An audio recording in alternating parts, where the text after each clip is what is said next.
something to promote a feeling of something that feels comfortable to you. And then don't stand there and take score immediately. Oh, I thought this good thought and nothing good came to me right now. Just keep doing it and keep doing it and keep doing it. Before you know it, you'll have a realization. Oh, this is related to that. Oh, this is related to that. Oh, this is related to that.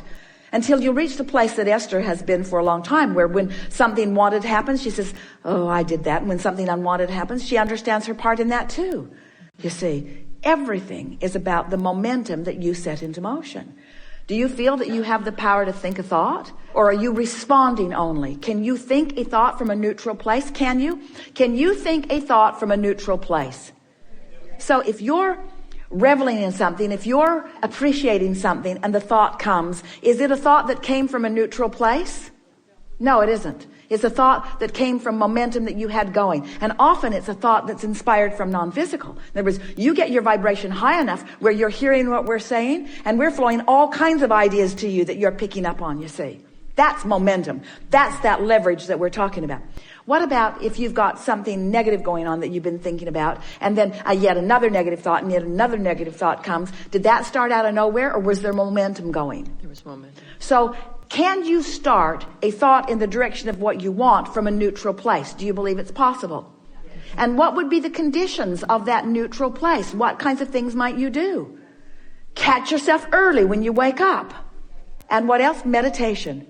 The quieting of the mind, the quieting of your mind. So what's the magic of meditation? So there's momentum going already, but you suggested to yourself that tomorrow, that early in your day, that you're going to find some place to bask, that you're going to find some place. So you've already started that momentum. So now it's easier than it's been before because you've already thought about what you're going to do. You've already decided where you're going to go. You might even have cleared the space. You might have even cleared the clutter. You might have even taken the stuff out of the chair. You might even have got it ready. You might even have put something there. In other words, you made some preparation, some mental preparation. So now you sit.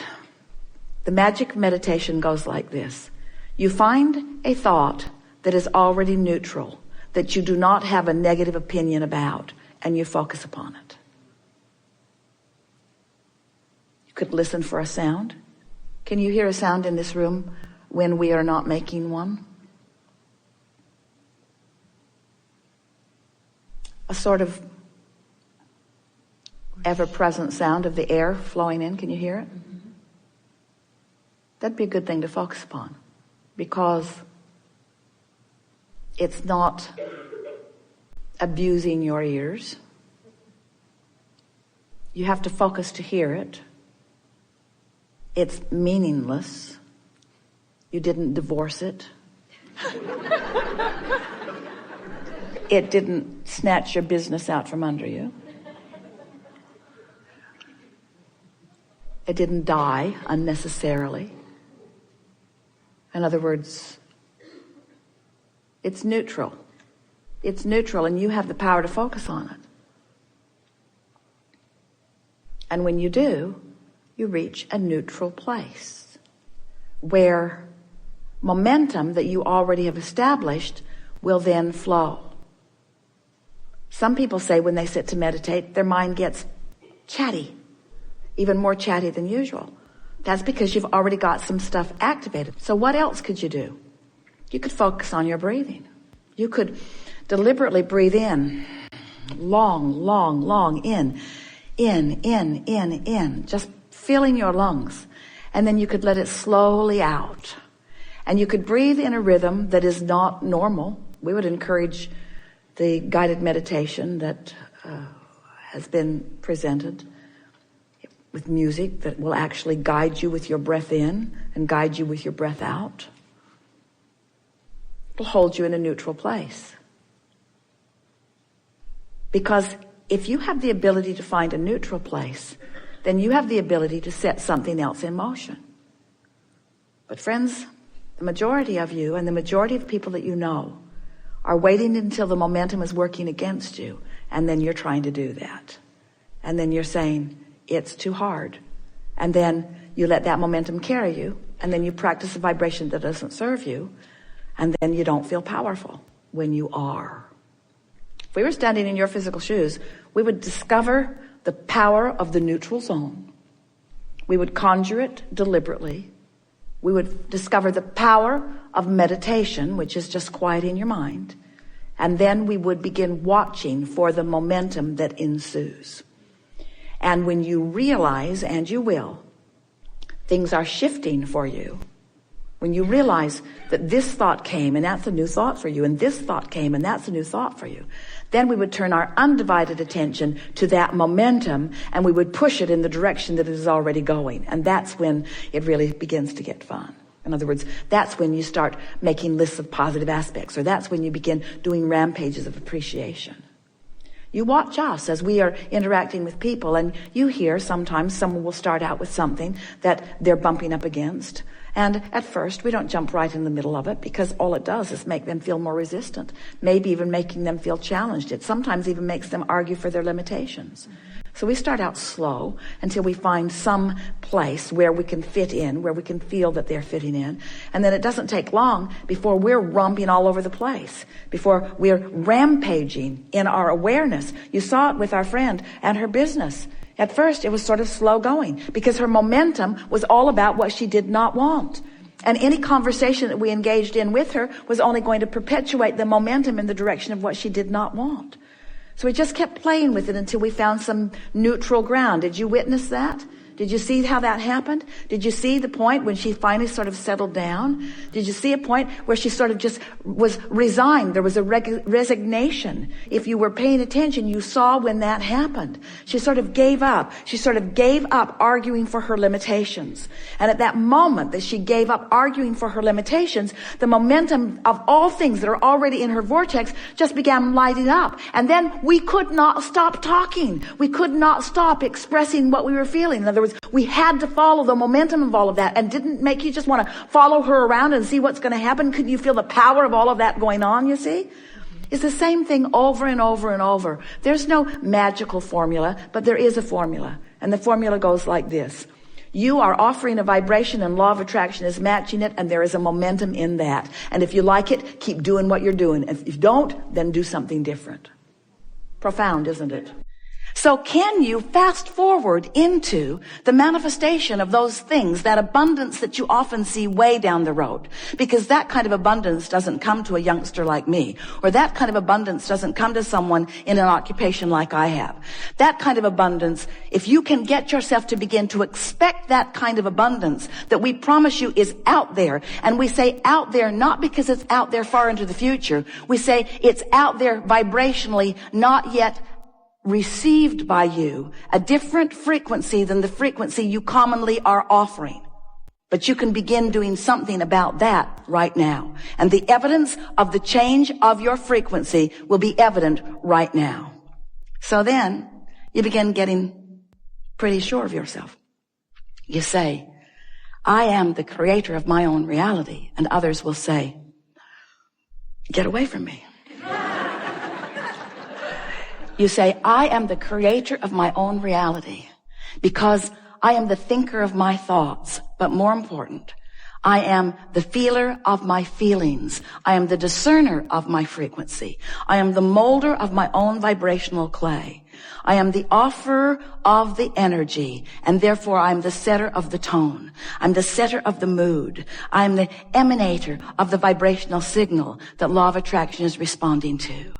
And I have created a nest egg for myself of relationships and of abundance and of physical vitality and well-being. I've created a nest egg for myself that is a vibrational reality. And I'm going to practice the vibrational reality of it, even though there is an absence of manifested reality of it. But I do not confuse myself about what's really going on here, because I accept that law of attraction abounds, and that I am a worthy being, and that I'm the creator of my own reality, and that I can do something about it. And I like the feeling of thinking on purpose, and most of all, I like to think and derive results, you see. That's who you are. That's why you are so action-oriented in most cases. You like the fast results that you get through action. But we want you to not only get the fast results that you get through action, we want you to get the leveraged fast results that you get through aligned action, through inspired action, you see. We want you to tend to your feelings first. Practice them all day, every day. Hang out with others that do the same. And then Begin watching. Not so much for the manifestation. You see, this is the tricky part. Because it sounds like we're saying, if you do these non-manifestational things, manifestation will happen. And then you can look at the manifestation and it just gets better from there. But we don't ever want you to be hooked on the manifestation. We want you to be hooked on the feeling that you can foster right here, right now. You got to stop focusing so much on what is that it dominates your vibrational patterns. And you have to start focusing upon who you really are and how you want to feel. So when you think about the things you want, and there are a lot of them and it's wonderful, when you think about the things that you want and you think about why you want those things that you want, and it brings you to that vibrational reason, most of which is easily recognizable by you and easy to find by you and easy to discover all around you already. Because the feeling of money is not only available to you in money itself. Because you just said, it feels like fun, it feels like freedom, it feels like, and there is so much of your world that does not require money in order to feel those things, you see. So if you look around as the selective sifter that we know a deliberate creator like you can be, and you tune your frequency to the feeling of, so it would be such a good thing if you could just make your list of things that you want and take each item one by one and stop and analyze for yourself, what is the feeling of that?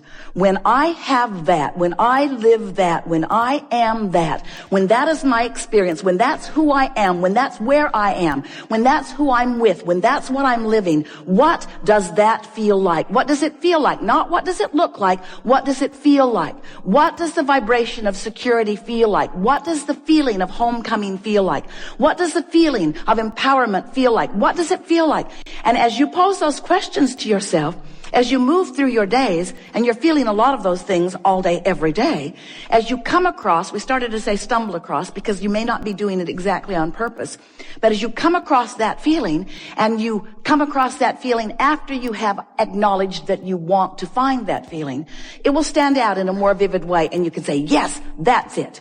And then as you stay there and revel in the emotion of that for a moment, you practice the frequency of it longer, and that really is all that deliberate creation is. It's choosing the feelings, practicing the frequency until choosing those feelings comes easily.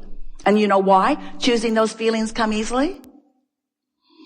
Because law of attraction says, ooh, you feel like that, here's a little more. Law of attraction doesn't behave like you want your mother to. Oh, you feel bad here, this will make you feel better. Law of attraction says, oh, that makes you feel bad, here's some more. You say, well, then law of attraction may not be my friend. We say your best friend, because law of attraction is bringing you how you're feeling, showing it to you so you can make choices. This sucks. This feels awful.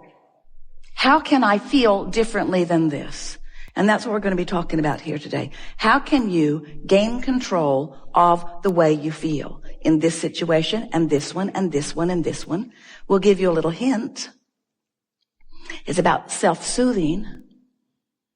It's about being kinder to yourself. We thought it would be a really good thing to start this new year out when you're thinking more about who you are and where you're going and what you want. If you could just take this one piece from this gathering, that you want to soothe yourself into alignment by pointing out to yourself how well you are doing, how much is going well. It is our promise to you that if you will begin to tend to the frequency of that which is you, since you equal your point of attraction, and you will be aware, I felt this way and this came back. I felt this way and this came back. I felt this way and this came back. Before you know it, you will be one who, whether you deliberately and often feel on purpose, you will know for sure that how you feel is your indicator of what's coming next. We've enjoyed this interaction more than words can convey.